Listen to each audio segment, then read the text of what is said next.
히브리서 강해. 예수를 깊이 생각하라. 하. 38. 유언은 그 사람이 죽은 후에야 견고한즉.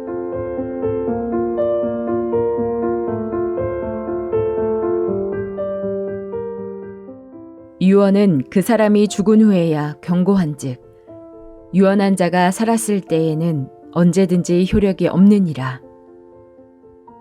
지금까지 우리는 율법에 나오는 세 가지, 즉 제사장과 율법과 성전에 관하여 이야기했다.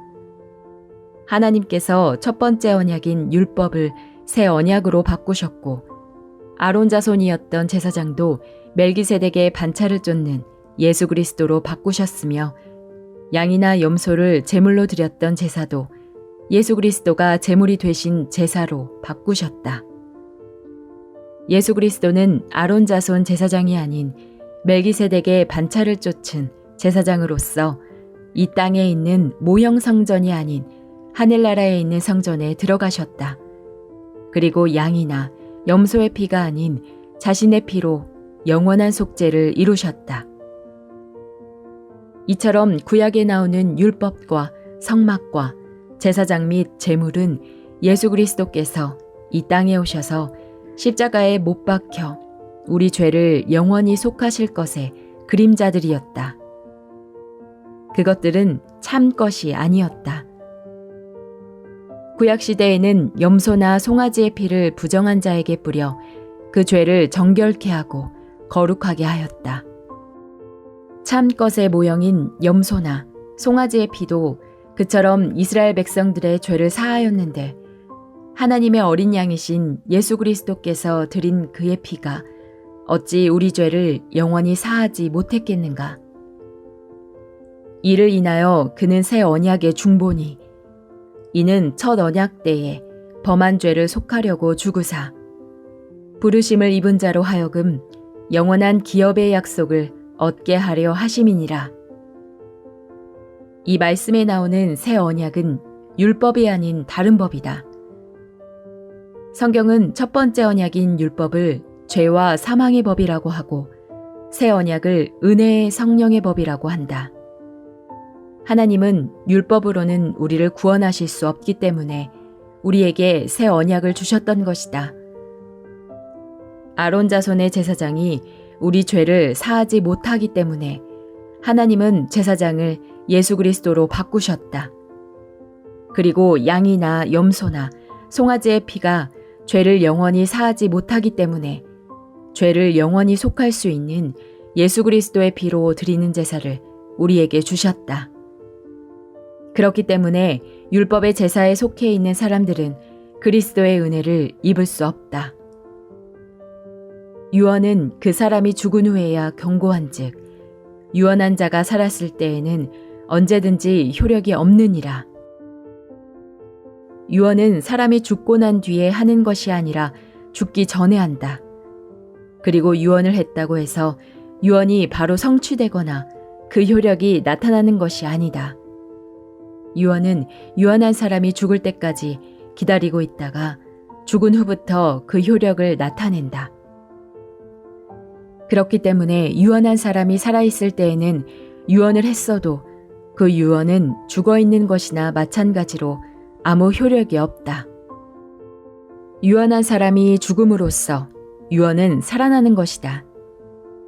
그때 유언은 재산을 나누게 하고 기타 여러 일들을 하게 한다. 따라서 유언한 사람과 유언이 한꺼번에 살아 역사할 수는 없다. 우리는 앞에서 두 가지의 법, 즉 율법과 하나님의 새 법이 있음을 이야기했다. 그런데 율법이 살아있는 동안에는 하나님의 새로운 성령의 법이 역사할 수 없다. 율법이 죽고 난 뒤에야, 율법이 떠나가야 성령의 법이 우리 마음에 임할 수 있는 것이다.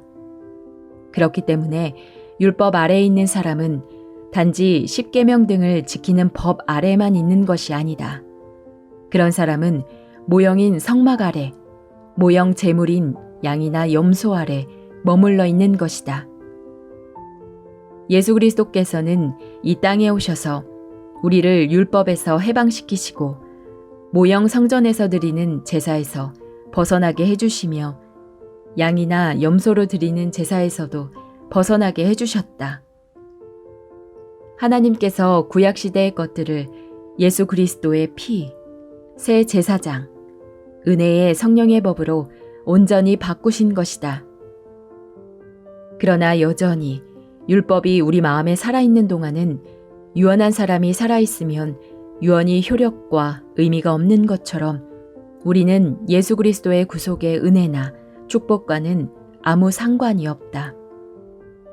그렇기 때문에 우리 마음에서 율법이 죽임을 당함으로 우리가 율법에서 벗어나야 그리스도의 은혜 아래에 있게 된다. 어떤 사람이 자신이 죽은 뒤에 몇천억 원을 내게 주라고 유언했다 해도 그 사람이 살아있는 동안은 그 재산은 내 것이 될 수 없다. 그러나 그 사람이 죽고 나서는 그 재산은 내 것이나 다름이 없다. 그처럼 율법이 살아있는 동안에는 은혜의 성령의 법이 효력을 발생하지 못한다. 율법은 살아있는 동안 십계명 등 계명만을 이야기하는 것이 아니라 그리스도를 소개하고 있는데 율법이 죽을 때 은혜의 성령이 효력을 발한다. 따라서 율법을 지키려고 애쓰며 율법 아래에 머물러 있는 사람은 절대로 하나님의 은혜의 성령의 법을 따라서 축복을 받을 수 없다. 이제 우리 마음 안에서 옛날 구약시대 때 양을 잡아서 드렸던 제사가 죽어야 한다. 이제는 양을 잡아 제사 드릴 필요가 없다. 그것 가지고는 안 된다. 그 제사로는 영원히 죄를 속할 수 없다는 사실을 깨닫고 그 제사에서 벗어나 예수 그리스도의 피를 믿어야 한다. 우리 마음 안에서 율법과 구약시대의 제사장이 죽어야 한다. 아론 자손 제사장이 우리를 위하여 하나님 앞에 나아가 우리를 온전케 할 수 없음을 알고 영원한 제사장이신 예수 그리스도를 믿고 그 앞에 나와야 한다. 그리고 십계명을 지키고 모세의 율법을 지켜서는 우리가 깨끗하게 될 수 없다는 사실을 깨달아야 한다. 율법을 지켜가지고는 안 되는구나 하는 것을 깨달아야 은혜의 성령의 법 안으로 들어올 수 있다. 물론 오늘날 대부분의 사람들이 양을 잡아 제사를 드리는 것이 필요 없다는 사실을 알고 있다. 그리고 아론 자손 제사장이 우리를 도울 수 없고 예수 그리스도만이 우리를 도울 수 있다는 사실도 잘 알고 있다.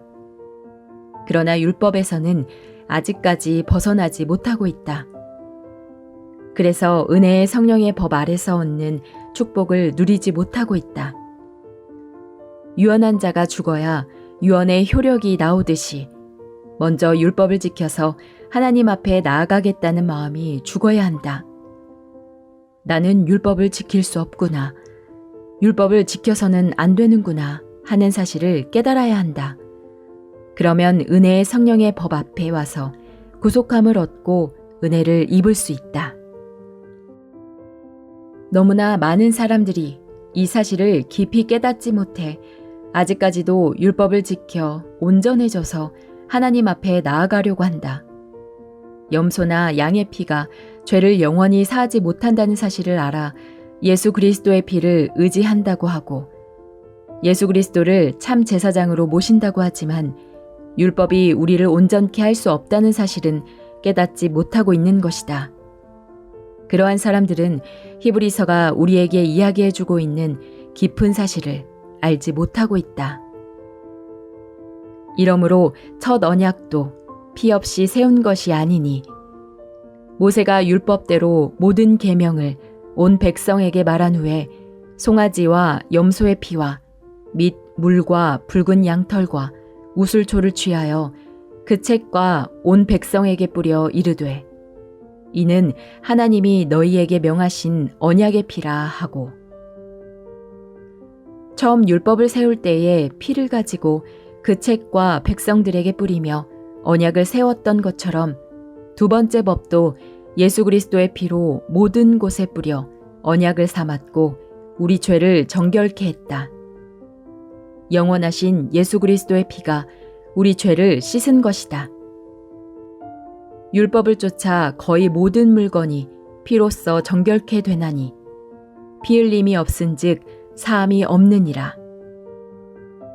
율법에서 말한 대로 예수 그리스도께서 피를 흘리심으로 말미암아 영원한 속죄를 이루셔서 우리로 하여금 하나님 앞에 서기에 부족함이 없게 하셨다.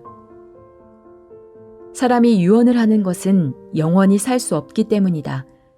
만일 영원히 산다면 유언할 필요가 없고 그냥 자기 마음에 있는 대로 이야기할 것이다.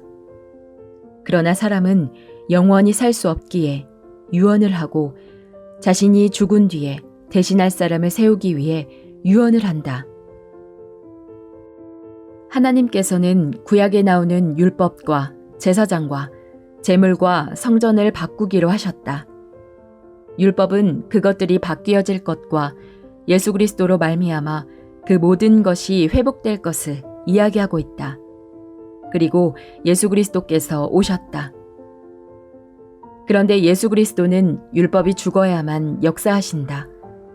따라서 우리는 구약시대의 제사장, 모형성소, 아론 자손의 제사장이 아무 필요가 없다는 사실을 알고 우리 마음을 성전으로 삼는 하나님의 성전을 찾고 예수 그리스도를 영원한 제사장으로 삼으며 예수 그리스도의 피를 의지하여야 한다. 그리고 율법 가지고는 안 되기 때문에 은혜의 성령의 법 앞에 나와야 한다.